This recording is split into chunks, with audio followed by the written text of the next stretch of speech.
पूरे भारत को अपना मानकर चलते हैं। हमारा स्वार्थ हमेशा भारत के स्वार्थ से छोटा रहेगा।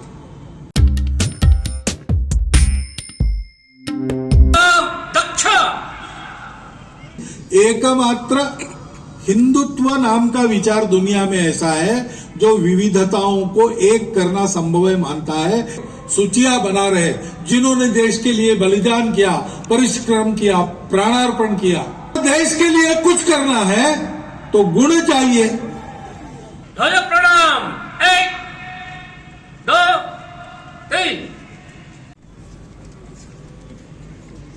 हमारे देश में क्या है, न पूजा एक है, न भाषा एक है, ऊपर से जात पात है, खान पान रीति रिवाज हजार प्रकार के हैं। अब ऐसी स्थिति है फिर भी हम लोग भारत है।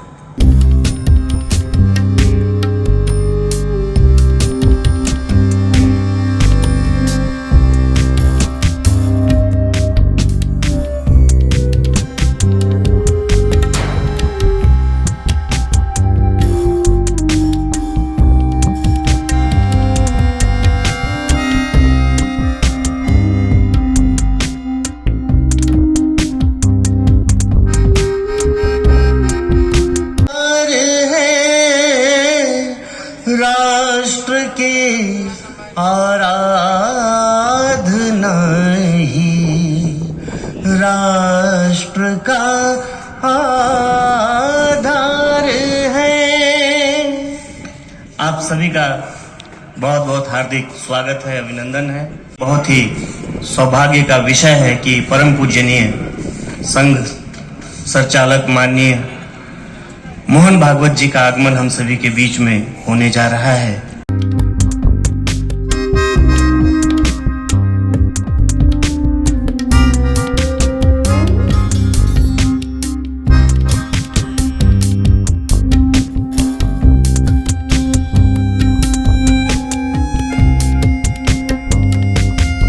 जो स्वयंसेवक हैं सब इकट्ठे हो चुके हैं कला केंद्र मैदान में। यहाँ बहुत शांति स्वभाव से खड़े हैं। पूछते हैं उनसे कि आप लोग यहाँ आज कैसे इकट्ठे हुए हैं, कैसे यहाँ पर आए हैं, थोड़ा हमको बताइए। मतलब आरएसएस के जो कर संघ चालक हैं हाँ भागवत जी, उनका प्रथम आगमन हो रहा है। जी के उपलक्ष्य में आरएसएस के द्वारा पथ संचलन का आयोजन किया गया है। पथ संचलन में कितने लोग भाग ले रहे हैं? 10 से 15 हजार। 10 से 15 हजार। कहाँ से कहाँ तक चलेंगे? यहाँ से पहले पूरे शहर का भ्रमण होगा, फिर वापस आकर यही मिलन होगा। उसके बाद पीजी कॉलेज में 3:30 बजे उनका संबोधन है। अच्छा, तो आप लोग पूरे तैयारी में आ चुके हैं लगभग? पूरी तैयारी में, और 2-3 घंटे पहले आ चुके हैं। क्योंकि आरएसएस का ये नियम है कि समय से पहले ही सब कुछ होता है। आप सभी क्या बोलना चाहेंगे एक साथ? वंदे मातरम में बोलना चाहेंगे, भारत माता की जय, जय श्री राम, जय श्री राम, वंदे मातरम। तो सभी कोई देखिए, इनका पथ संचलन आगे वीडियो में आने वाला है। चलते हैं वहाँ पर जहाँ पथ संचलन होने वाला है।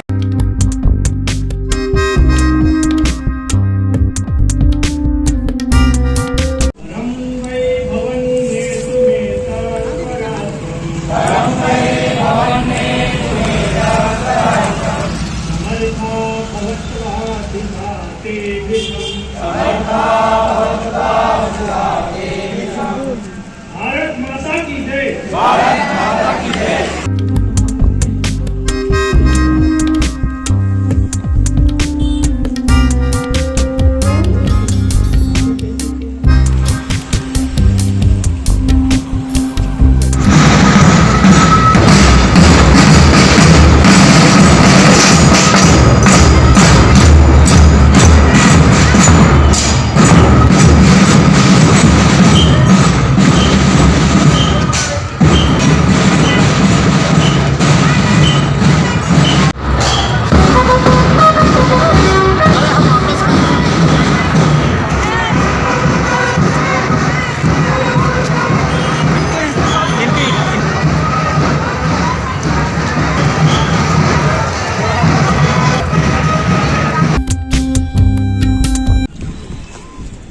और उसने मन में सोचा कि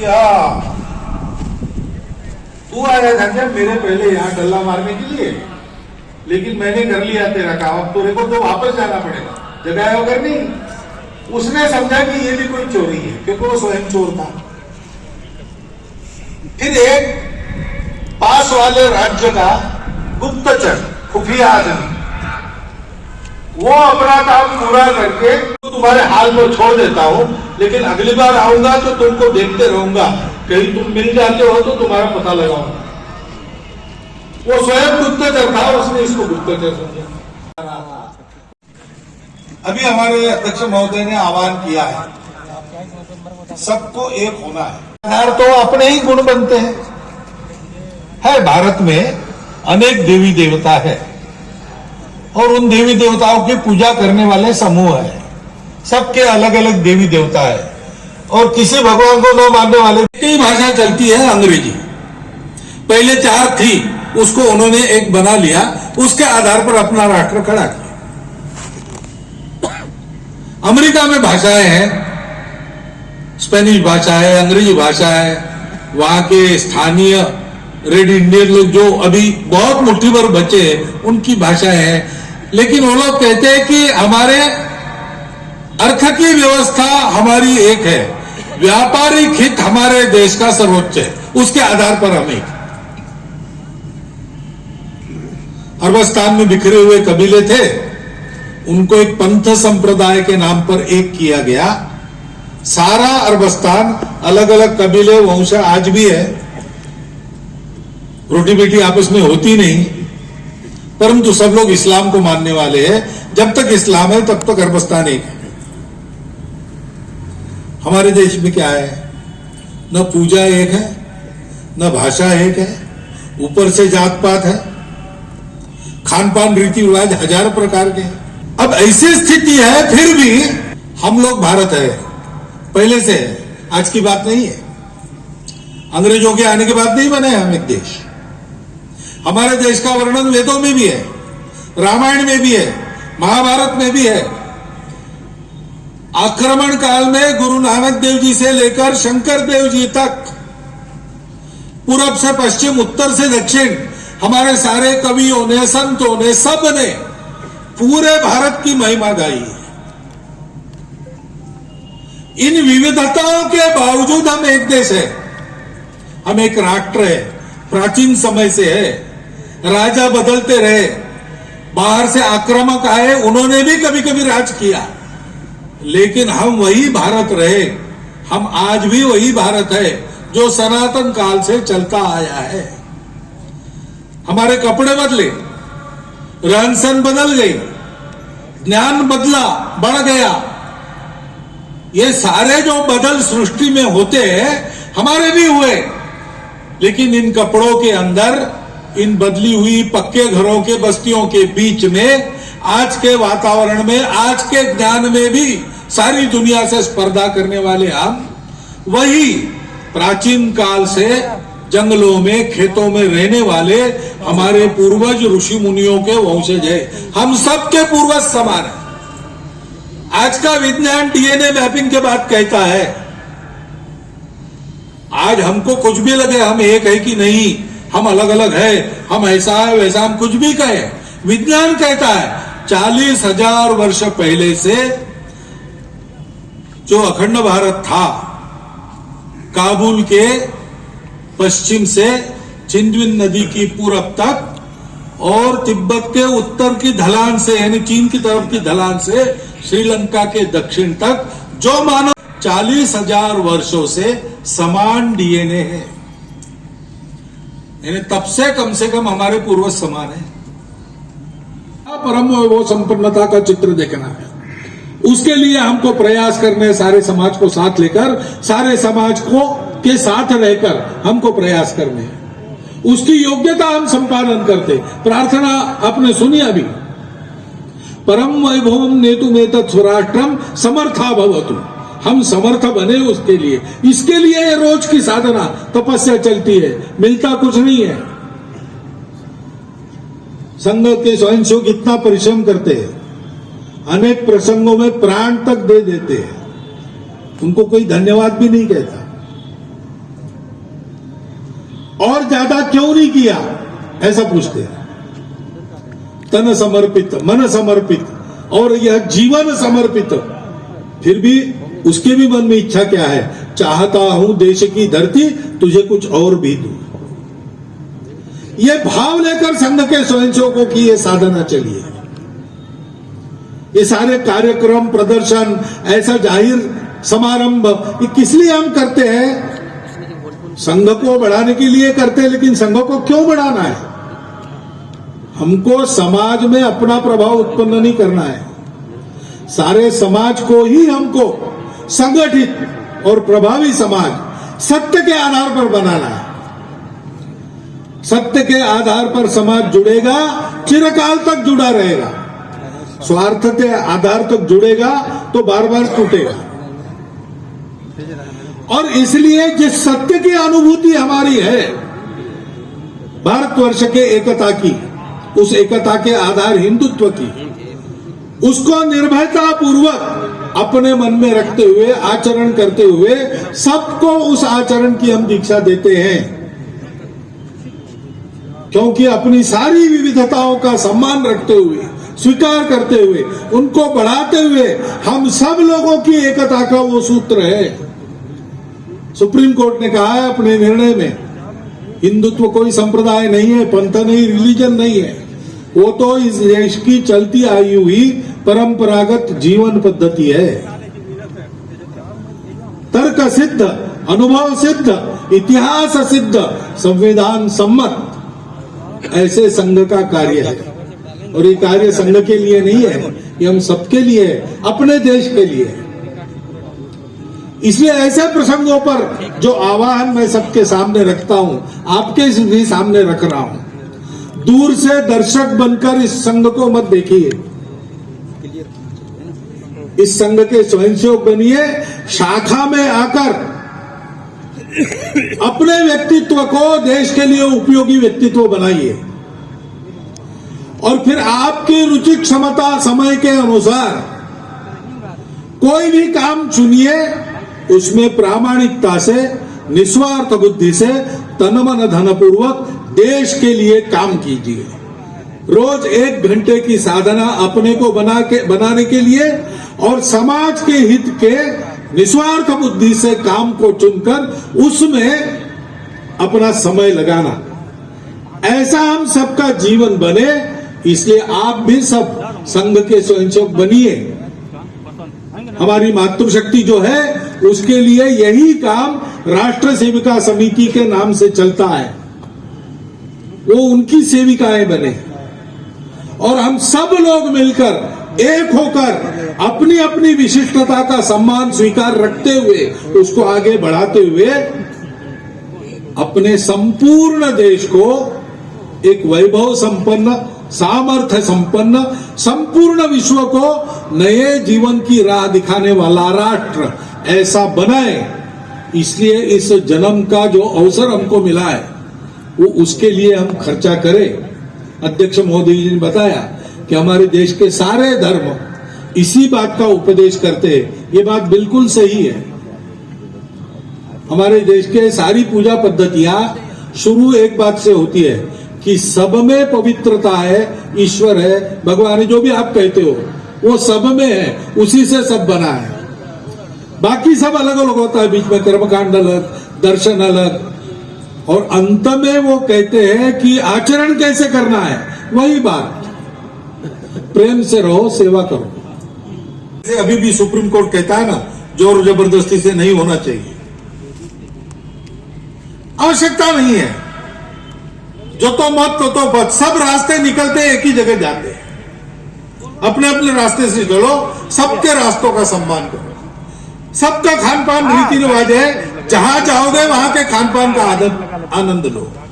घर में आओगे अपना खान पान नहीं सबसे प्रिय। रीति रिवाज अपने अपने कुल रीति के पालन करो, दूसरों की कुल रीतियों का भी उतना ही आदर सम्मान करो।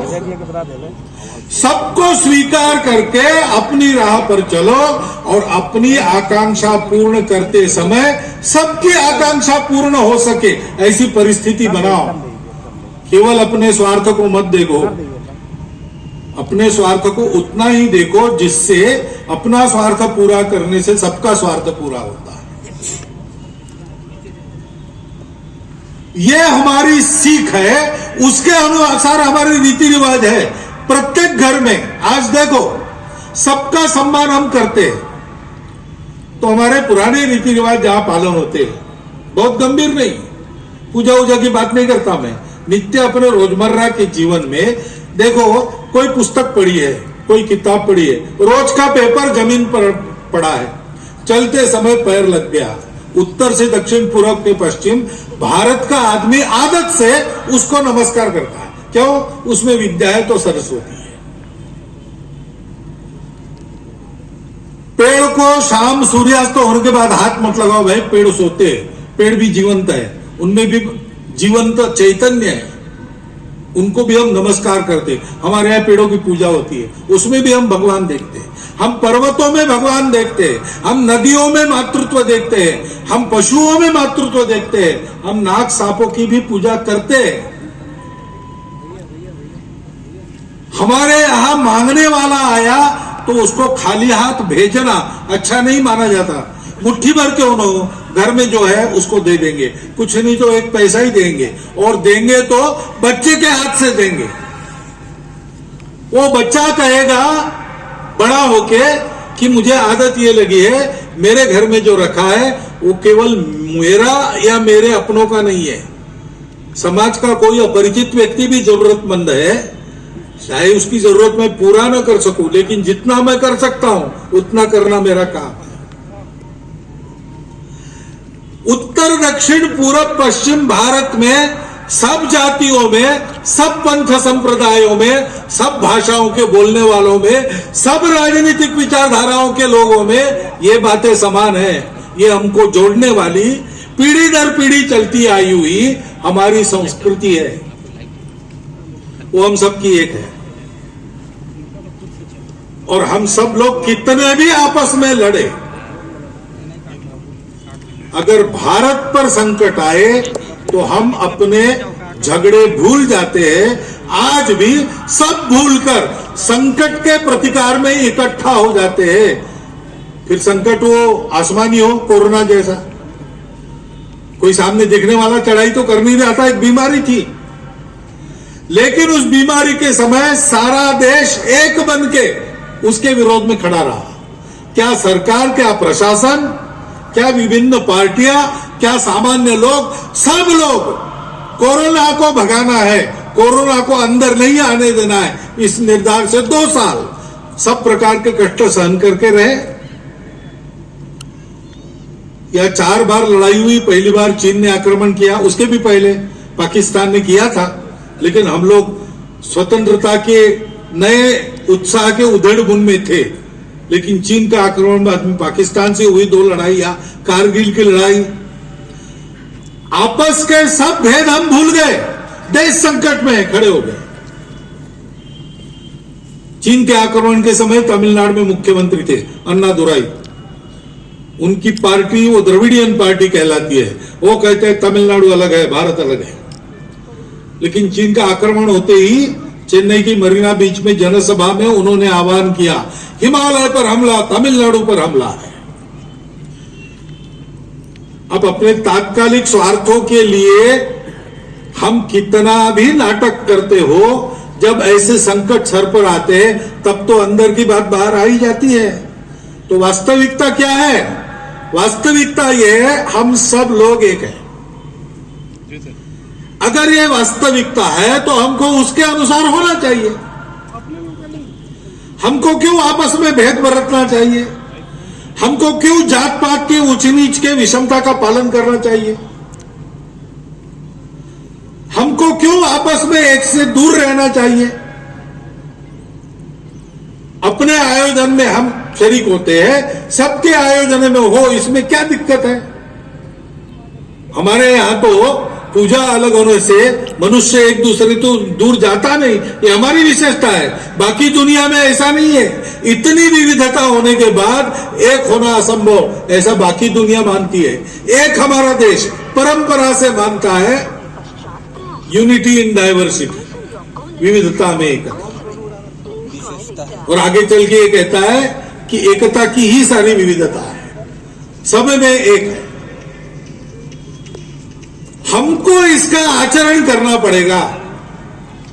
भारत को बड़ा करना है, सबसे ऊंची विजय पताका लेकर अगर हिमालय को खड़ा करना है तो हमको इस आचरण पर आना पड़ेगा। खानपान रीति रिवाज कोई हो, वेशभूषा कोई हो, विचारधारा कोई हो, लेकिन वो सब हिंदू है, क्योंकि एकमात्र हिंदुत्व नाम का विचार दुनिया में ऐसा है जो विविधताओं को एक करना संभव है मानता है। उसने इन सब विविधताओं को हजारों वर्षों से भारत की इस भूमि में एक साथ चलाया है। यह सत्य है। उस सत्य को संघ बोलता है, डंके की चोट पर बोलता है। उसके आधार पर हम एक हो सकते हैं। संघ शुरू हुआ तब इस विचार की मान्यता नहीं थी, संघ के पास कुछ नहीं था। आज एक आसेतु हिमाचल भारतव्यापी संगठन बना है और बढ़ते चले जा रहा है और पूरे समाज को संगठित बनाएगा, तभी इसका काम रुकेगा। लेकिन ये काम क्या है? इस विचार के अनुसार आचरण की आदत बनाना, इस विचार के अनुसार प्रत्येक मनुष्य का व्यक्तिगत और राष्ट्रीय चारित्र्य बनाना, उसके लिए आदत डालना। आदत डालने का काम संघ है। इसलिए रोज आना पड़ता है शाखा में। 1 घंटा शाखा में आओ। किस बात की आदत डालनी है? हम सब भारतवासियों के एकता की आदत डालनी है।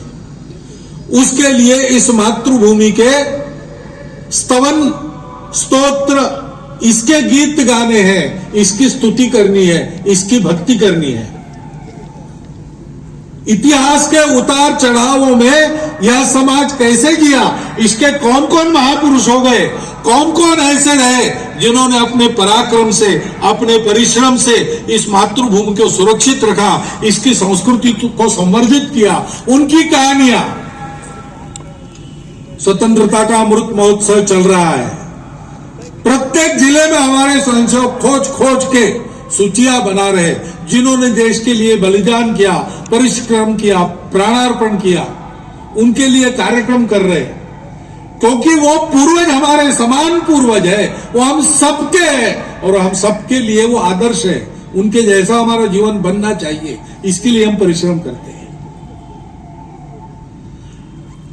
और देश के लिए कुछ करना है तो गुण चाहिए, सबको साथ जोड़ने का गुण चाहिए, सबको साथ चलाने का गुण चाहिए, सबको अपना मानकर विचार करने की आदत चाहिए। हम सब लोग किसी प्रांत के रहने वाले, किसी भाषा के बोलने वाले, किसी न किसी भगवान की पूजा करने वाले, अपना अपना खान पान रीति रिवाज घर में रखने वाले हैं। ऐसे हम सब है तो भी हम विचार करते हैं पूरे भारत का, पूरे भारत को अपना मानकर चलते हैं। हमारा स्वार्थ हमेशा भारत के स्वार्थ से छोटा रहेगा। यह विचार करने की, वैसा व्यवहार करने की आदत करते हैं। शाखा में जो आता है उसकी न जात पूछते, न पात पूछते, न उसका धर्म पूछते, कुछ नहीं पूछते। वो अपना है, उसके साथ मातृभूमि में, मातृभूमि की धूल में खेल खेल के लोटपोट हो जाते, घर में आना जाना रखते, आपस में भाईचारा जैसा भाइयों का रहता है वैसा हमारा रहता है। ये जीवन हम देखते हैं, सीखते हैं, स्वयं वैसा करते हैं। इसका अभ्यास 1 घंटा बाहर की सारी बातें भूल पर रोज करते, उसका नाम राष्ट्रीय स्वयंसेवक संघ है।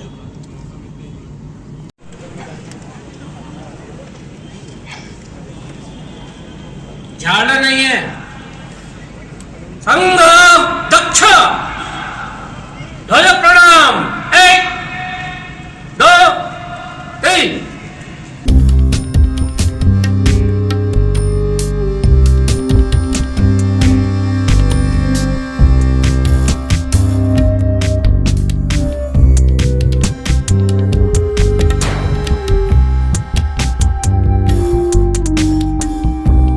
स्वयंसेवकों को छोड़कर आगंतुक सज्जन माताएं जो नगर से आए हुए हैं वो अपना स्थान छोड़ सकेंगे।